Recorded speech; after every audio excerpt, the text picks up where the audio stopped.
இப்போ ஜனநாயகன் மூவி வந்து கேஸ் வந்து வாபஸ் வாங்கிட்டு ரிவ்யூ கமிட்டிக்கு வந்து கொடுத்துருக்காங்க சரிங்களா.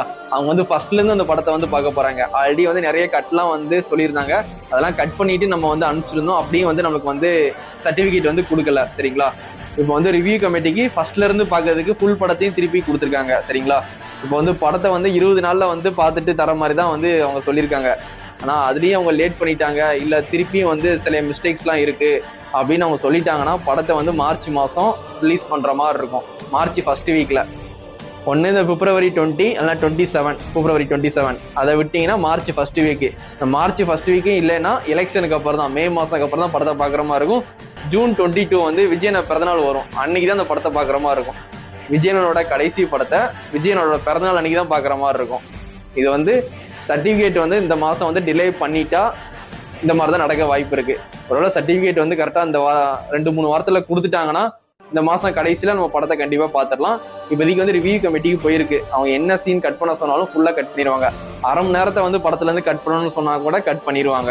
ஆனால் வேற வழி இல்லை, படத்தை வந்து ரிலீஸ் பண்ண வேற வழியே இல்லை. அதனால வந்து இப்போ வந்து ரிவ்யூ கமிட்டிக்கு போயிடுச்சு, கேஸ் வந்து வாபஸ் வாங்கிட்டாங்க. இப்போ எல்லாருமே வந்து கிண்டல் கேலியா பண்ணிட்டு இருக்காங்க. இப்போ ஸ்டார்டிங்லேயே வந்து கேஸ் போட்டிருக்க வேண்டாம், இப்போ வந்து கேஸ் போட்டதுனால தான் வந்து சென்சார் போர்டு வந்து இப்போ இறங்கி வந்து வேலை பார்த்து நம்மளை அடிச்சிருக்காங்க.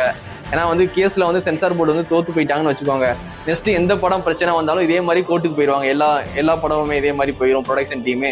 அதுக்கப்புறம் நம்மளால் சமாளிக்க முடியாதனால தான் வந்து அவங்க வந்து ரொம்ப ஸ்ட்ரிக்டாக வந்து இதை பிடிக்காங்க.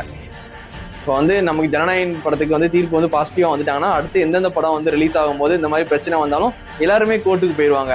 அதுதான் வந்து சென்சார் போர்டு வந்து போயிடக்கூடாதுக்காண்டி அப்படி இந்த இறங்கி அடிச்சிருக்காங்க நம்மளை சரிங்களா. அதனால ஸ்டார்டிங்கே வந்து ரிவ்யூ கமிட்டிலே கொடுத்துருந்தா நேரம் படத்தை பார்த்துருக்கலாம், ஓடிடிலையும் ரிலீஸ் பண்ணியிருப்பாங்க.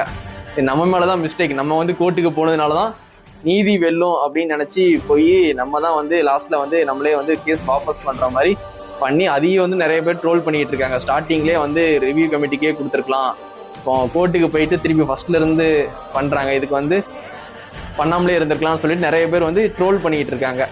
ஜனநாயகன் படத்தோடையும் ஜனநாயகன் படம் விஜயனையும் ட்ரோல் பண்ணுறாங்க, கேவின் ப்ரொடக்ஷன் டீமையும் ட்ரோல் பண்ணுறாங்க. படம் வந்து ரிலீஸ் ஆக ஹைலி சான்ஸ் இருக்குது இந்த மாதம் எண்டிங்கில். ரிவ்யூ கமிட்டி வந்து பாசிட்டிவாக கொடுத்தா, டிலே பண்ணாங்கன்னா கண்டிப்பாக வந்து ஜூன் மாதம் விஜயனை பிறந்தநாள் அன்றைக்கி தான் படத்தை பார்க்குற மாதிரி இருக்கும். கண்டிப்பாக தெரிஞ்சுக்கோங்க.